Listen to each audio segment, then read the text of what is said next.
मध्य प्रदेश ऊर्जा संसाधन। चलिए तो हम बात करते हैं मध्य प्रदेश ऊर्जा संसाधन के बारे में। अब देखिए, किसी भी देश की या किसी भी प्रदेश की उन्नति में ऊर्जा संसाधन सबसे महत्वपूर्ण साधन होता है। ऊर्जा संसाधन जीवन स्तर के सुधार एवं तकनीकी विकास में अहम भूमिका निभाता है। ठीक है, यदि हम बात करें मध्य प्रदेश विद्युत मंडल, ठीक है, मध्य प्रदेश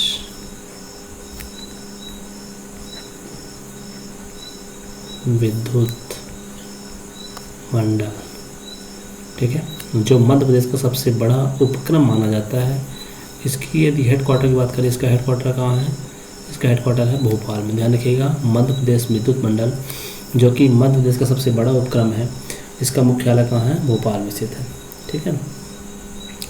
अब ऊर्जा संसाधन के अंदर दो प्रकार की ऊर्जाएं होती हैं। सबसे पहला होता है पारंपरिक स्रोत और गैर पारंपरिक स्रोत। ठीक है, यदि हम बात करें पारंपरिक स्रोत में, पारंपरिक स्रोत, ठीक है, और दूसरा जो होता है गैर पारंपरिक स्रोत। ठीक है, देखिए थोड़ा राइटिंग मत जाइएगा, आप शब्दों पर पीछे ध्यान दीजिएगा क्योंकि शब्द इम्पोर्टेंट है। ठीक है, तो पारंपरिक स्रोत में कौन कौन से संसाधन आ सकते हैं? ठीक है, तो पारंपरिक स्रोत में खनिज तेल, कोयला, मतलब जो एक बार ख़त्म होने के बाद दोबारा उत्पन्न होना मुश्किल हो। ठीक है, खनिज तेल, कोयला से जो ऊर्जा बनती है। कोयले की बात करें, आणविक खनिज, आणविक खनिज। ठीक है, इसके बाद बात करें बायोगैस, पवन ऊर्जा, ज्वारीय ऊर्जा, किस में आएंगे? गैर पारंपरिक स्रोत में। ठीक है, पवन ऊर्जा, ज्वारीय ऊर्जा, या आजकल तो कचरे से भी बिजली बनाई जा रही है। ठीक है, तो पवन ऊर्जा, ज्वारीय ऊर्जा, बायोगैस, सौर ऊर्जा, बायोगैस और सौर ऊर्जा। ठीक है, तो ये कहलाते हैं गैर पारंपरिक स्रोत। ठीक है, तो ध्यान रखिएगा। चलिए अब हम बात करते हैं इसी में से कुछ प्रमुख पारंपरिक और कुछ प्रमुख गैर पारंपरिक स्रोत के बारे में विस्तृत अध्ययन करेंगे। तो सबसे पहले बात करते हैं कोयले की। कोयला, ठीक है, तो कोयले की बात करेंगे। कोयला उत्पादन की दृष्टि से मध्य प्रदेश का देश में प्रमुख स्थान है, जिसके कारण यहाँ अनेक ताप विद्युत केंद्र स्थापित किए गए हैं। ठीक है, मध्य प्रदेश का सबसे बड़ा कोयला क्षेत्र। हमने जब खनिज संसाधन पढ़े थे तो वहाँ पर इसके बारे में डिटेल स्टडी कर चुके हैं। सबसे बड़ा कोयला क्षेत्र कौन सा था? सोहागपुर कोयला क्षेत्र था। ठीक है, ध्यान रखिएगा, सबसे बड़ा कोयला क्षेत्र के बारे में बात करें तो सोहागपुर क्षेत्र था। ठीक है, और यहाँ उच्च कोटि का कोयला पाया जाता है। छत्तीसगढ़ राज्य के अलग हो जाने के बाद मध्य प्रदेश के लिए ऊर्जा संसाधन अधिक चिंता का विषय बन गया है, क्योंकि अधिकांश परंपरागत ऊर्जा भंडार छत्तीसगढ़ राज्य में जा चुके हैं। ठीक है, जिसमें से कोयला क्षेत्र जो है वो प्रमुख क्षेत्र है, क्योंकि जो सोहागपुर क्षेत्र है वो पहला छत्तीसगढ़, जब मध्य प्रदेश एक साथ थे तो पूरा मध्य प्रदेश में आते थे, परंतु छत्तीसगढ़ राज्य अलग होने के बाद उसका काफ़ी भाग छत्तीसगढ़ में चला गया। ठीक है, चलिए नेक्स्ट हम बात करते हैं। अब कोयले से पैदा की जाने वाली विद्युत ऊर्जा को क्या कहते हैं? ताप विद्युत। यदि हम कोयले से विद्युत बना रहे हैं, इसका क्या नाम है? ताप विद्युत। ठीक है, ताप विद्युत के अंतर्गत बात करते हैं कुछ प्रमुख ताप विद्युत गृह हैं जिनकी स्थापना और जिनका महत्व काफ़ी इम्पोर्टेंट है। सबसे पहले बात करते हैं अमरकंटक। ठीक है, अमरकंटक ताप विद्युत गृह। ठीक है, यह कहाँ बना हुआ है? चचाई अनूपपुर में बना हुआ है। अमरकंटक ताप विद्युत गृह कहाँ है? चचाई अनूपपुर में। ठीक है, ध्यान रखिएगा, कभी कभी लोकल स्थान का नाम भी पूछ लेता है, तो चचाई अनूपपुर। ठीक है, इसकी जो क्षमता है, इसकी क्षमता 450 मेगावाट की। ठीक है, ध्यान रखिएगा। सोहागपुर कोयला क्षेत्र में स्थित कोयले की आपूर्ति अमलई एवं चचाई खानों से तथा जल आपूर्ति सोन नदी से होती है। ठीक है, अब यदि हम बात करें दूसरा ताप विद्युत गृह जो कि है सतपुड़ा।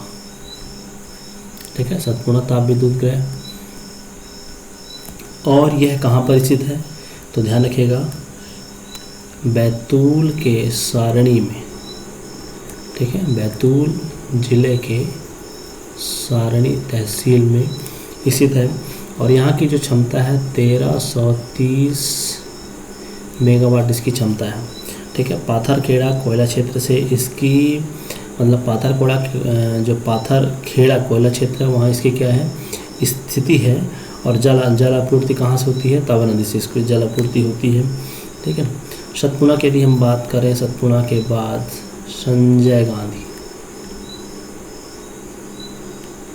गांधी ताप विद्युत गृह, और यह कहाँ है? तो ध्यान रखिएगा, यह उमरिया के बिरसिंहपुर क्षेत्र में है, और इसकी जो क्षमता है वो कितनी है? 1340 मेगावाट। ठीक है, इसकी जो जोहिला नदी बांध द्वारा जल की इसकी क्या की जाती है? आपूर्ति की जाती है। ठीक है, इसके बाद बात करें संजय गांधी के बाद, तो विंध्याचल बृहद ताप विद्युत परियोजना, विंध्याचल ताप विद्युत परियोजना। ठीक है, यह ताप विद्युत गृह यदि बात करें तो इसकी स्थिति कहाँ है? इसकी स्थिति है सिंगरौली में। ध्यान रखिएगा, विंध्याचल ताप विद्युत गृह की जो स्थिति है वह है सिंगरौली। ठीक है, और यहाँ की जो क्षमता है काफ़ी अधिक क्षमता है, 3760 मेगावाट। ठीक है, सिंगरौली कोयला क्षेत्र में स्थित, और यह किसकी सहायता से बनी है? तो यह ध्यान रखिएगा, सोवियत संघ की सहायता से निर्माणाधीन, और यह प्रदेश का सबसे बड़ा संयंत्र है। ठीक है, अगला हम बात करें बीना ताप विद्युत गृह।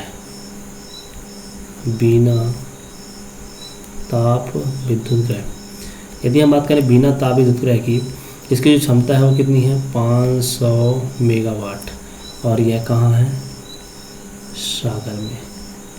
हाल ही में 14 सितंबर को प्रधानमंत्री नरेंद्र मोदी द्वारा बीना रिफाइनरी केंद्र पर आकर बीना में पेट्रोकेमिकल्स उद्योग स्थापित करने के लिए 50,000 करोड़ रुपए की राशि आवंटित करने जा रहे हैं। तो ध्यान रखिएगा, यह काफ़ी इंपॉर्टेंट फैक्ट है कि बीना में क्या बनेगा? पेट्रोलियम कॉम्प्लेक्स, 50,000 करोड़ रुपए की राशि, जिसका विमोचन कब करेंगे? प्रधानमंत्री नरेंद्र मोदी द्वारा 14 सितंबर 2023।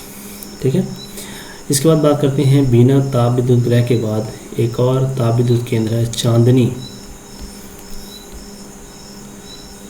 ताप विद्युत गृह, और यह कहाँ है? चांदनी ताप विद्युत गृह कहाँ है? नेपानगर, और नेपानगर किस जिले के अंतर्गत पड़ता है?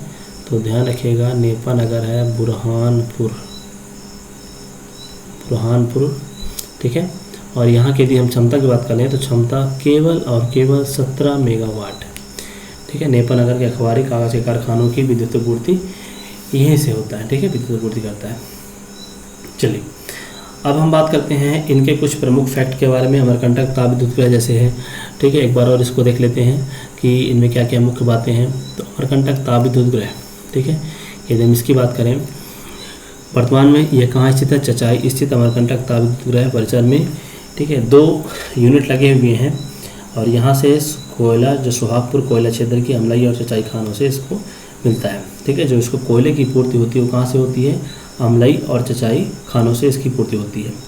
यदि हम बात करें सतपुड़ा पर्वत, ठीक है, तो यह बैतूल जिले के पाथरखेड़ा कोयला क्षेत्र में है, और इसकी कुल क्षमता तो बता ही चुके हैं 1330 मेगावाट है।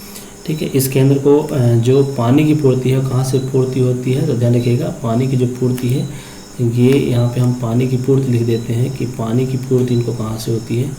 पानी की पूर्ति। ठीक है। तो अमरकंटक ताप विद्युत गृह जो चचाई में है, इसको होती है सोन नदी से पानी की पूर्ति होती है। सतपुड़ा ताप विद्युत गृह को तावा नदी से पूर्ति होती है, ठीक है। यदि हम संजय गांधी ताप विद्युत गृह की बात करें तो इसको जो पानी की पूर्ति होती है वो कहाँ से होती है, जोहिला नदी।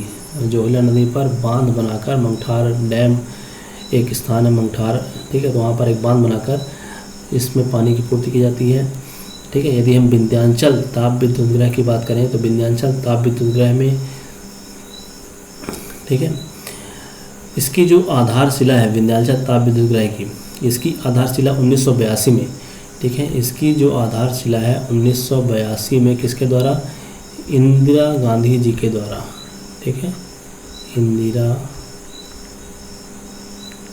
गांधी जी के द्वारा, ठीक है, रखी गई थी। यह परियोजना सिंगरौली जिले में बैढ़न नामक स्थान पर 2 चरणों में पूर्ण की गई, ठीक है। कहाँ पर है, सिंगरौली में है, परंतु 2 चरणों में पूर्ण की गई थी। यह विद्युत गृह राष्ट्रीय ताप विद्युत निगम NTPC यह किसके द्वारा संचालित होता है, तो ध्यान रखिएगा यह जो ताप विद्युत गृह है NTPC national thermal power corporation जिसका फुल फॉर्म है, ठीक है। चलिए, और इसको जो पानी है वो कहाँ से मिलता है, तो इसमें ध्यान रखिएगा रिहंद नदी, रिहंद, ठीक है, रिहंद जलाशय जो है वहाँ से इसको पानी की क्या होती है, आपूर्ति होती है। और यह परियोजना सबसे ज़्यादा मेगावाट की विद्युत उत्पादन करता है, 3760 मेगावाट, ठीक है। इसके बाद बात करते हैं जो बीना ताप विद्युत गृह है, ठीक है, तो यह कहाँ है, सागर में स्थित है। इसके बाद बात करते हैं चांदनी ताप विद्युत केंद्र, तो चांदनी ताप विद्युत केंद्र, ठीक है, यह कहाँ है, नेपानगर बुरहानपुर में है। चलो, इसके बाद हम बात करते हैं श्री संजय गांधी ताप विद्युत केंद्र, ठीक है। संजय गांधी ताप विद्युत केंद्र में क्या है, यह केंद्र जो है बिरसिंहपुर उमरिया में स्थित है और इसकी कुल क्षमता कितनी है, 1340 मेगावाट।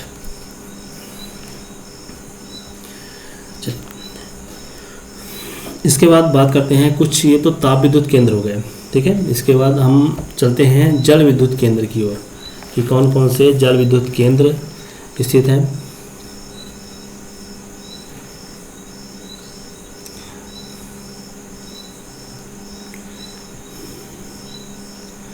चलिए, तो हम नेक्स्ट बात करते हैं जल विद्युत केंद्र किस जगह पर कौन से जल विद्युत केंद्र की स्थापना की गई है।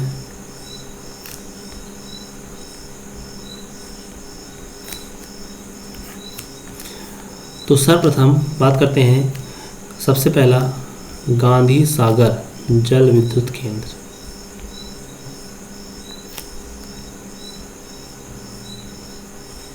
ठीक है, गांधी सागर जल विद्युत केंद्र। यह बना कब है, तो 1960 में निर्मित जल विद्युत केंद्र मंदसौर जिले में चंबल नदी पर स्थित है। तो यह कहाँ पर स्थित है, तो ध्यान रखिए गांधी सागर, यहीं पर क्या बना हुआ है, गांधी सागर बांध ही बना हुआ है, मंदसौर जिले में है। और यदि हम नदी की बात करें किस नदी पर बना हुआ है, तो यह ध्यान रखिएगा चंबल नदी, ठीक है। इस केंद्र की जो क्षमता के बारे में बात करेंगे, इस केंद्र की क्षमता कितनी है, तो 115 मेगावाट, ठीक है। यह मध्य प्रदेश और राजस्थान की संयुक्त परियोजना है। यदि हम इसकी बात करें कहाँ कहाँ की परियोजना है, तो मध्य प्रदेश प्लस राजस्थान दोनों इससे क्या होते हैं, लाभान्वित होते हैं गांधी सागर से। यदि हम बात करें दूसरा है राणा प्रताप सागर, राणा प्रताप सागर, ठीक है। तो यह जल विद्युत केंद्र चंबल नदी पर स्थित चुलिया जलप्रपात के पास राजस्थान के रावत भाटा में बनाया गया है, ठीक है। तो यह कहाँ पर है, तो यह ध्यान रखिएगा राजस्थान के रावत भाटा, राजस्थान के रावत भाटा नामक स्थान है, वहाँ पर यह बनाया गया है। और यह किस नदी पर है, तो यह भी ध्यान रखिएगा चंबल नदी पर ही है यह बांध। और इसके भी हम क्षमता की बात करें तो 172 मेगावाट इसकी क्या है, क्षमता है। और यह मध्य प्रदेश और राजस्थान दोनों इसमें 50-50% के क्या है, भागीदारी है। ध्यान रखिएगा यह भी दोनों की संयुक्त परियोजना है। अब हम बात करते हैं तीसरे नंबर पे जवाहर सागर।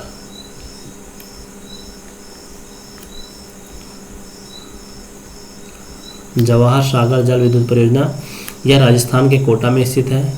यह कहाँ है? इसका जो स्थिति है राजस्थान के कोटा में, ठीक है, स्थित है। इसकी यदि हम उत्पादन क्षमता की बात करें तो 99 मेगावाट है, ठीक है। यदि हम इसके उत्पादन, यह भी किस नदी पर है? चंबल नदी पर स्थित है, ठीक है, चंबल नदी पर ही है।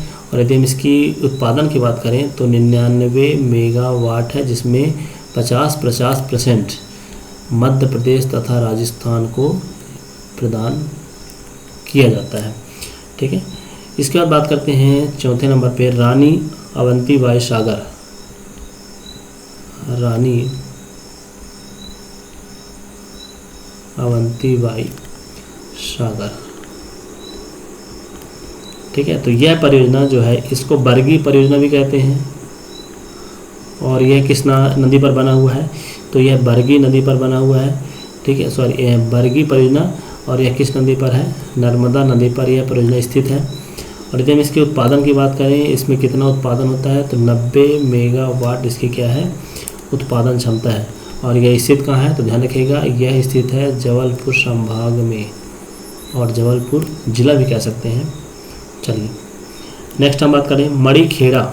यह काफ़ी इम्पोर्टेंट है और कई बार प्रतियोगी परीक्षाओं में यह पूछ भी चुका है। मणिखेड़ा, मणिखेड़ा जल विद्युत केंद्र कहाँ पर है? तो मध्य प्रदेश के शिवपुर जिले में, मध्य प्रदेश के शिवपुरी जिले में। और किस नदी पर है? तो ध्यान रखिएगा, काली सिंध नदी पर है। यदि हम इसकी उत्पादन क्षमता की बात करें तो इसकी उत्पादन क्षमता कितनी है? 60 मेगावाट, ठीक है। चलिए नेक्स्ट बात करते हैं पेंच जल विद्युत केंद्र। पेंच जल विद्युत केंद्र छिंदवाड़ा और सिवनी जिले में स्थित यह जल विद्युत केंद्र मध्य प्रदेश व महाराष्ट्र की संयुक्त परियोजना है। कहाँ स्थित है? तो ध्यान रखिएगा, छिंदवाड़ा में इसका कुछ भाग है और सिवनी में इसका कुछ भाग है। तो छिंदवाड़ा तथा सिवनी जिले में स्थित यह जो विद्युत केंद्र है महाराष्ट्र तथा मध्य प्रदेश की संयुक्त परियोजना है। महाराष्ट्र प्लस मध्य प्रदेश, ठीक है, पेंच परियोजना। चलिए इसके बाद बात करते हैं 7वें नंबर पे टोंस जल विद्युत केंद्र। टोंस, ठीक है। तो इसकी जो उत्पादन क्षमता है 315 मेगावाट है और यह रीवा में बीहड़ नदी पर बना हुआ है। जो टोंस जल परियोजना है कहाँ पर है? रीवा में बीहड़ नदी पर यह परियोजना स्थित है और इसकी जो उत्पादन क्षमता है 315 मेगावाट, ठीक है। चलिए अब हम बात करते हैं 8वें नंबर पे बाणसागर जल विद्युत गृह। यह कहाँ पर है? शहडोल व रीवा जिले में स्थित बाणसागर, ठीक है। यह कहाँ पर स्थित है? मेन इसका जो है शहडोल, और इसमें कौन सी नदी? सोन नदी, ठीक है। इसकी जो उत्पादन क्षमता कितनी है? 315 मेगावाट, ठीक है। चलिए आगे हम बात करते हैं इंदिरा सागर विद्युत केंद्र। जो 9वां है हमारा इंदिरा सागर जल विद्युत केंद्र। इंदिरा सागर जल विद्युत केंद्र के बारे में बात करें तो यह कहाँ स्थित है? खंडवा जिले के पुनासा ग्राम में।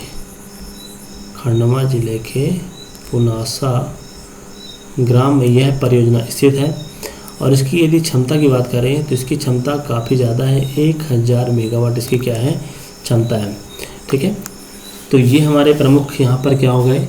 यह जल विद्युत परियोजना हो गए, ठीक है। इसके बाद बात करें जो गैर परंपरागत ऊर्जा स्रोत होते हैं, ठीक है, उनके बारे में यदि हम कुछ बात करें कि गैर परंपरागत ऊर्जा स्रोत की क्या क्या मुख्य विशेषताएं होती हैं, तो सबसे पहले हम बात करते हैं यदि सौर ऊर्जा की। सौर ऊर्जा, सोलर एनर्जी, ठीक है। तो मध्य प्रदेश सौर ऊर्जा पार्क परियोजना क्रियान्वयन नीति 2012 का विकास किया गया, ठीक है, जिसके तहत नवीनीकरणीय ऊर्जा के विकास का क्या हुआ? मार्ग प्रशस्त हुआ, ठीक है। सौर ऊर्जा के बारे में बात करें, सौर ऊर्जा नीति में निजी क्षेत्रों की भागीदारी को विशेष रूप से बढ़ावा दिया गया है। नवीन एवं नवीनीकरणीय ऊर्जा विभाग द्वारा राजगढ़ जिले में 7.25 मेगावाट क्षमता के सौर ऊर्जा संयंत्रों की स्थापना से विद्युत का उत्पादन किया जा रहा है। ठीक है। विश्व का सबसे बड़ा 750 मेगावाट क्षमता का ultra mega solar power plant प्रदेश के रीवा जिले के गुड़ तहसील के बरसेता पहाड़ पर स्थापित किया गया है। देखिए, यदि हम बात करें कि सौर ऊर्जा द्वारा 750 मेगावाट क्षमता का ultra mega solar power plant, और यह है विश्व का सबसे बड़ा है। ध्यान रखिएगा, यह जो रीवा में स्थापित हो रहा है विश्व का सबसे बड़ा प्लांट स्थापित हो रहा है। ठीक है, विश्व का सबसे बड़ा प्लांट, और यह हो कहाँ रहा है तो ध्यान रखिएगा, रीवा जिले की गुड़ तहसील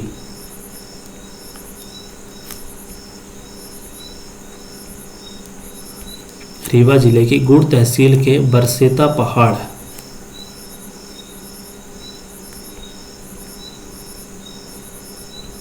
बरसेता। अब यदि आपसे यहाँ पर जिला पूछे तो जिला क्या है, रीवा जिला, तहसील पूछे तो गुड़ तहसील, और किस पहाड़ पर तो बरसेता पहाड़ पर।